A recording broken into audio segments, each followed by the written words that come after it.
Albert Einstein ഒരിക്കൽ പറഞ്ഞു, ഒരുപാട് വർഷങ്ങൾക്ക് ശേഷം ഭൂമിയിൽ മജ്ജയും മാംസവുമായി ഇതുപോലൊരു മനുഷ്യൻ ജീവിച്ചിരുന്നു എന്ന് അന്നത്തെ യുവതലമുറ വിശ്വസിക്കില്ല. ആൽബർട്ട് ഐൻസ്റ്റീൻ ഉദ്ദേശിച്ചത് മഹാത്മാഗാന്ധിയെ കുറിച്ചാണ്.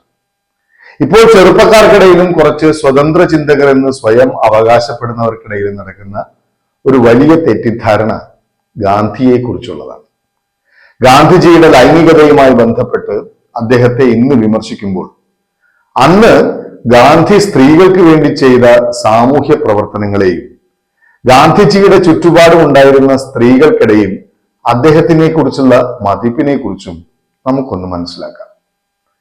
ഗാന്ധിജിയോട് ഏറ്റവും അടുത്ത് പ്രവർത്തിച്ച ഏതാനും സ്ത്രീകളുടെ പേരുകൾ ഞാൻ വായിക്കാം. ആനി ബസന്റ്, സരോജിനി നായിഡു, രാജ്കുമാരി അമൃത് കൗർ, പുഷ്പാബെൻ മേത്ത, കമലാദേവി ചതോപാധ്യായ, ആബാബെൻ, മീരാബെൻ, സരളാദേവി. ഇതിൽ ആബാബെന്നിന്റെയും മനൂബെന്നിന്റെയും ചുമലിൽ കൈവച്ചുകൊണ്ട് നടക്കുന്ന ഗാന്ധിജിയെയാണ് നമുക്ക് കാണാൻ കഴിയുന്നത്. മനൂബെൻ ഗാന്ധിയുടെ കൊച്ചുമകളായിരുന്നു. ഗാന്ധിജിയുടെ ചെറുമകൻ കനു ഗാന്ധിയുടെ ഭാര്യയാണ് ആബാബെൻ. മീരാബെൻ മെഡ്ലിൻ സ്ലൈഡ് എന്നു പേരുള്ള ഒരു ബ്രിട്ടീഷുകാരിയാണ്. അവർ ഗാന്ധിജിയുടെ പ്രവർത്തനങ്ങൾ മനസ്സിലാക്കി ഗാന്ധിജിയോടൊപ്പം ജീവിക്കാൻ ബ്രിട്ടൻ വിട്ട് ഇന്ത്യയിൽ എത്തിച്ചേർന്ന സ്ത്രീയാണ്. സമൂഹത്തിലെ വ്യത്യസ്തമായ തലങ്ങളിൽ വലിയ സ്വാധീനമുറപ്പിച്ച മഹിളാ രത്നങ്ങളാണ് ഇവരൊക്കെ. ഗാന്ധിജിയുടെ സേവയിൽ മുഴുകിയിരുന്ന സുശീല നയ്യാർ ഗാന്ധിജിയുടെ പ്രൈവറ്റ് സെക്രട്ടറി ആയിരുന്ന പ്യാരേലാൽ നയ്യാറുടെ സഹോദരിയാണ്. ഗാന്ധിജി പറയുന്ന ഏത് കാര്യങ്ങളിലും അവരുടെ ജീവൻ കൊടുക്കാൻ പോലും തയ്യാറായി സ്ത്രീകൾ മുന്നോട്ട് വന്നിരുന്നു. എന്തായിരിക്കാം അവരെ അതിന് പ്രേരിപ്പിച്ചത്? അതിന് നമുക്ക് ഗാന്ധിജിയുടെ തന്നെ സ്ത്രീ ശാക്തീകരണത്തിലെ അദ്ദേഹത്തിന്റെ വാക്കുകൾ കേട്ടു നോക്കാം. അഹിംസാത്മക പ്രവർത്തനങ്ങളിൽ പുരുഷന്മാരെക്കാൾ പ്രാപ്തർ സ്ത്രീകളാണ്. സ്ത്രീകൾ പുരുഷന്മാരെക്കാൾ കഴിവ് കുറഞ്ഞവരാണെന്ന് ധരിക്കാൻ ഒരു കാരണവുമില്ല. ഒരേ മാനസിക ശക്തിയിൽ പുരുഷന് കിട്ടിയ ഏറ്റവും വലിയ അനുഗ്രഹമാണ് സ്ത്രീകൾ. ധാർമ്മിക ശക്തിയാണ് ഏറ്റവും ഉന്നതമായ ശക്തിയെങ്കിൽ സ്ത്രീകൾ പുരുഷന്മാരുടെ ഒരു പടി മുന്നിലാണ്. അഹിംസ ജയിക്കുന്ന ലോകം സ്ത്രീകളുടേതായിരിക്കും. ആത്മസമർപ്പണത്തിന്റെ പ്രതീകമായ സ്ത്രീ എന്തിന് പുരുഷനേക്കാൾ സ്വയം വില കുറച്ച് കാണുന്നു എന്നത് എന്നെ എപ്പോഴും അത്ഭുതപ്പെടുത്താറുണ്ട്. എന്നെങ്കിലും ഒരിക്കൽ ഇന്ന് നമ്മൾ അബലകൾ എന്ന് വിളിക്കുന്നവർ സബലകളായി മാറുന്നു, അന്ന് നിസ്സഹായർ മുഴുവൻ ശക്തരായി തീരും. അതായത് ഗാന്ധിജി സ്ത്രീകളെ രാഷ്ട്രീയത്തിൽ വൻ ശക്തിയാക്കി മാറ്റാൻ പ്രതിജ്ഞാബദ്ധനായിരുന്നു എന്ന് വേണം കരുതാൻ. ഗാന്ധിജി ഒരിക്കൽ രാജ്കുമാരി അമൃത് കൗറിന് ഒരു കത്തെഴുതി. അതിൽ പറയുന്നത്, സ്ത്രീകൾ അവരുടെ അന്തസ്സും അഭിമാനവും മനസ്സിലാക്കി മനുഷ്യകുലത്തിനു വേണ്ടി പ്രവർത്തിക്കാൻ ആരംഭിച്ചാൽ ഇന്നുള്ളതിനേക്കാൾ എത്രയോ മെച്ചപ്പെട്ട അവസ്ഥ കൈവരിക്കാം. പുരുഷൻ സ്ത്രീകളെ അടിമകളാക്കി നിർത്താൻ ആഗ്രഹിക്കുമ്പോൾ, സ്ത്രീകൾ മാനസികമായി അതിനൊരുങ്ങി കൊടുക്കുമ്പോൾ അവർ ഇരുവരും ചെയ്യുന്നത് ഒരേ കുറ്റമാണ്. സ്വയം അടിമയാകാൻ വിസമ്മതിച്ച കസ്തൂർബ എന്റെ കണ്ണു തുറപ്പിച്ചു. അവർ എന്നെ ലക്ഷ്യത്തിലേക്ക് വെളിച്ചം വീശുന്നതിന് സഹായിച്ചു. അതായത് പ്രവൃത്തിയിലും വാക്കിലും ഇങ്ങനെയൊക്കെ തന്റെ ജീവിതം കാത്തു സൂക്ഷിച്ച മഹാത്മാഗാന്ധിയോട് സ്ത്രീകൾക്ക് അന്ന് അങ്ങേയറ്റം വിശ്വാസമുണ്ടായത് എന്തുകൊണ്ടായിരിക്കുമെന്ന് ഇനിയും ഒരുപാട് ഉദാഹരണങ്ങളിലൂടെ വ്യക്തമാക്കാൻ കഴിയും. ഗാന്ധിജിയുടെ ലൈംഗികത എന്ന വിഷയത്തിൽ അദ്ദേഹത്തെ വിമർശിക്കുന്നവർ അറിയുന്നതിന് വേണ്ടി മാത്രമായാണ് ഞാൻ ഇനി പറയുന്നത്. ഇതേ രാജ്കുമാരി അമൃത് കൗർ ഗാന്ധിജിയെ കുറിച്ച് പറഞ്ഞത്, ഞങ്ങൾ ഗാന്ധിജിയിൽ കണ്ടത് ജ്ഞാനിയായ ഒരു പിതാവിനെയല്ല, പകരം ഞങ്ങളെ മനസ്സിലാക്കുകയും സാന്ത്വനിപ്പിക്കുകയും ചെയ്യുന്ന സ്നേഹമയിയായ അമ്മയെയാണ് എന്നാണ്. അതായത് ഗാന്ധിജി സ്ത്രീ മുന്നേറ്റ പ്രവർത്തനത്തിന് മുതിരാൻ സ്വയം ഒരു സ്ത്രീ ഭാവം കൈവരിക്കാൻ ആഗ്രഹിച്ചിരുന്നു. അതിൽ ഏറ്റവും വലിയ വെല്ലുവിളിയാണ് തന്റെ ലൈംഗികാഭിനിവേശം എന്നുള്ളത് കൊണ്ടാണ് ഗാന്ധിജി ബ്രഹ്മചര്യം ശീലിക്കാൻ തീരുമാനിക്കുന്നത്. അത് പരീക്ഷിക്കാൻ എന്നോണമാണ് മനുവിനെയും ആഭയെയും അദ്ദേഹം വിവസ്ത്രയാക്കി തന്നോടൊപ്പം കിടത്തി എന്നൊക്കെയുള്ള സംഭവങ്ങൾ നടക്കുന്നത്. പിന്നീട് അദ്ദേഹം തന്നെ ആ പരീക്ഷണം ഒരു ഹിമാലയൻ ബ്ലണ്ടറായി പോയി എന്നൊക്കെ വിശേഷിപ്പിക്കുന്നുണ്ട്. ഇനി ഗാന്ധിയെ എതിർക്കുന്നവരോട് എനിക്ക് പറയാനുള്ളത്, ഗാന്ധിജി ഒരിക്കലും താൻ വിമർശനത്തിന് അതീതനാണ് എന്ന് പറഞ്ഞിട്ടില്ല. ഗാന്ധിജിയുടെ ഒരു വചനം വളരെ പ്രസക്തമാണ്. ഒരേ വിഷയത്തിൽ ഞാൻ 2 എതിരഭിപ്രായങ്ങൾ പറയുന്നതായി നിങ്ങൾ കണ്ടാൽ അതിലെ ഏറ്റവും അവസാനത്തെ എന്റെ അഭിപ്രായത്തെ നിങ്ങൾ എടുത്താൽ മതി. കാരണം ഓരോ അനുഭവങ്ങളിലൂടെയും ഞാൻ എന്നെ സ്വയം പരുവപ്പെടുത്തിക്കൊണ്ടിരിക്കുകയാണ്. അങ്ങനെ പറയുമ്പോൾ എന്റെ അവസാനത്തെ അഭിപ്രായവും ആത്യന്തമാകണമെന്നില്ല. ഒരുപക്ഷെ അതിന് വിപരീതമായി ഞാൻ നാളെയും എന്തെങ്കിലും പറഞ്ഞെന്നിരിക്കും. അതായത് ഗാന്ധിജി വളരെ സ്വാഭാവികമായി തെറ്റുകൾ പറ്റുന്ന ഒരു സാധാരണ മനുഷ്യനാണ് താൻ എന്ന് സ്വയം പറഞ്ഞിട്ടുണ്ട്. ഗാന്ധി എന്ന ഒരു വലിയ ചരിത്ര പുരുഷനെ ഉടയ്ക്കാനാണ് ഇത്തരത്തിലുള്ള ആളുകൾ ശ്രമിക്കുന്നതെങ്കിൽ അതിന് ഗാന്ധിയുടെ വ്യക്തി ജീവിതത്തിലുള്ള ചില ഏടുകൾ മാത്രം എടുത്തുള്ള പ്രയത്നങ്ങൾ തീർച്ചയായും ചരിത്ര സംഭവങ്ങളോട് കാണിക്കുന്ന അനീതിയാണ്. ഗാന്ധി ഒരേ സമയം ഒരു വ്യക്തിയും സാമൂഹ്യ പ്രവർത്തകനും രാഷ്ട്രീയ പ്രവർത്തകനും ചിന്തകനും ഒക്കെ ആയിരുന്നു. എല്ലാ തലങ്ങളിലും അദ്ദേഹത്തിന്റെ പ്രവർത്തനങ്ങളുടെ ആകെ തുകയിലൂടെ വേണം നമ്മളൊരു വ്യക്തിയെ അളക്കാൻ. അല്ലാതെ ജീവിതത്തിൽ ഉണ്ടായ 1 or 2 സംഭവങ്ങളുടെ അടിസ്ഥാനത്തിൽ അല്ല. തന്റെ ആശ്രമങ്ങളിൽ വന്നിരുന്ന ആളുകളോട് ഗാന്ധി നടത്തിയ പ്രഭാഷണങ്ങളെ ഒരു പരമ്പര തന്നെയുണ്ട്. അതിൽ നിന്നും പലതും അദ്ദേഹത്തിന്റെ എഴുത്തുകളായി മാറിയിട്ടുമുണ്ട്.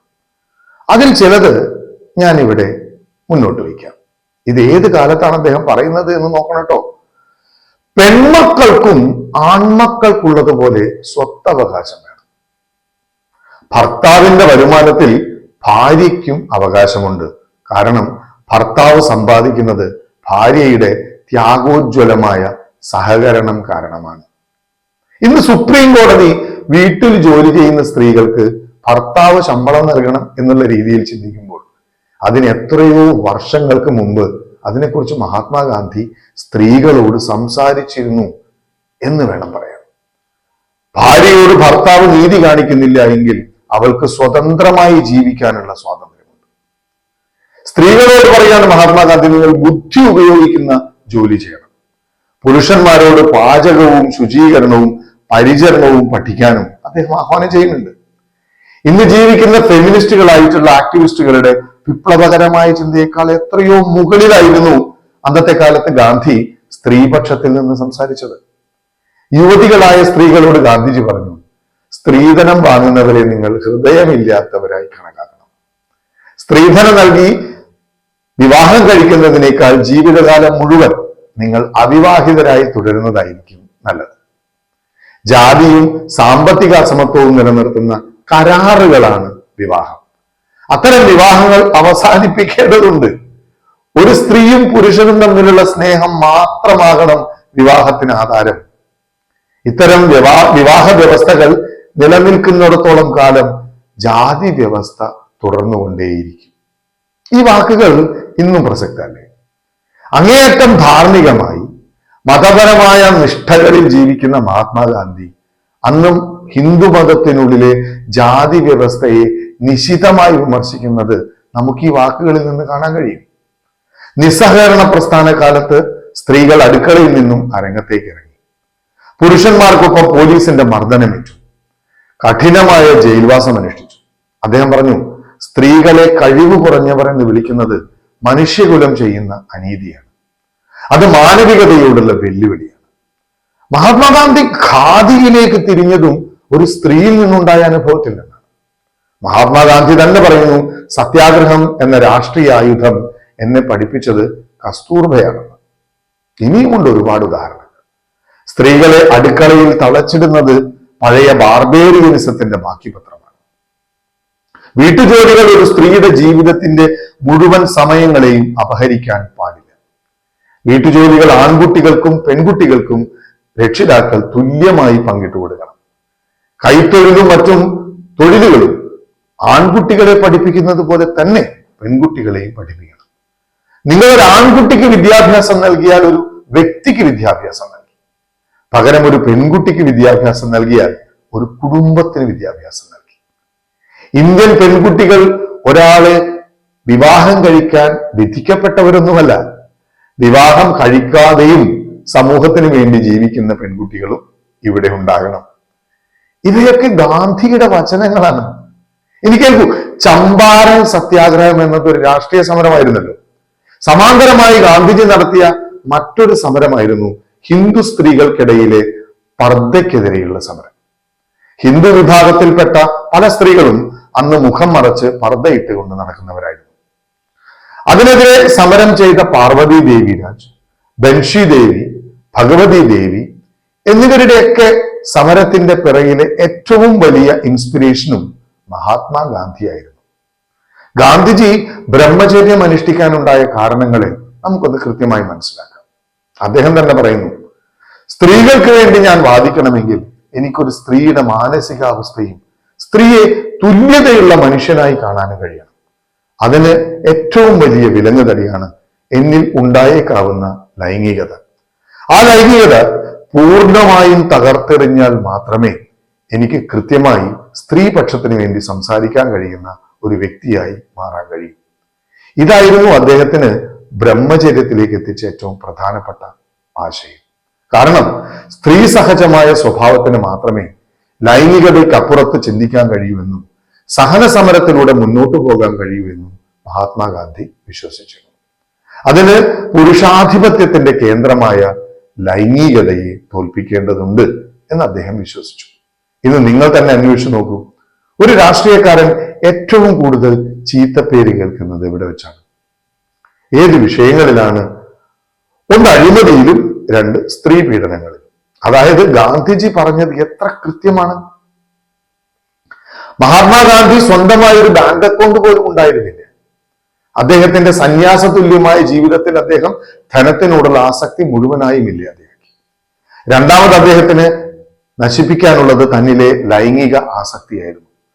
ബ്രഹ്മചര്യത്തിലൂടെ അദ്ദേഹം അതും കീഴ്പ്പെടുത്തി. മുഴുവൻ സമയ രാഷ്ട്രീയ പ്രവർത്തനങ്ങളിൽ ഏർപ്പെട്ട് സാമൂഹ്യ പരിഷ്കാരം നടത്താൻ ആഗ്രഹിക്കുന്ന ചെറുപ്പക്കാരോട് അദ്ദേഹം ബ്രഹ്മചര്യം ശീലിക്കാൻ ആഹ്വാനം ചെയ്തു. ലോകത്ത് പീഡിപ്പിക്കപ്പെടുന്ന ജനതയുടെ ഉന്നമനത്തിന് വേണ്ടി സ്വന്തം ജീവിതത്തെ ത്യാഗം ചെയ്ത് സ്വയം സന്യാസ തുല്യമായ നിസ്വാർത്ഥതയിലേക്ക് മാറിയ ഒരു അപൂർവ ജന്മമാണ് ഗാന്ധിജിയുടേത്. അതിനെ കേവല മനുഷ്യന്റെ ബുദ്ധി ഉപയോഗിച്ച് അളക്കാൻ നോക്കുന്നത് അങ്ങേയറ്റത്തെ അബദ്ധമാണ്.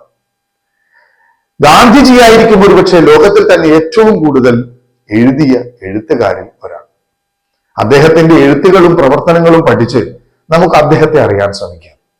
ഏതൊക്കെയോ ആളുകൾ ശ്രദ്ധ നേടാൻ മാത്രമായി ഉപയോഗിക്കുന്ന വാചക കസരത്തുകളിൽ നിന്നും നമുക്ക് രക്ഷപ്പെടാം. നന്ദി, നമസ്കാരം.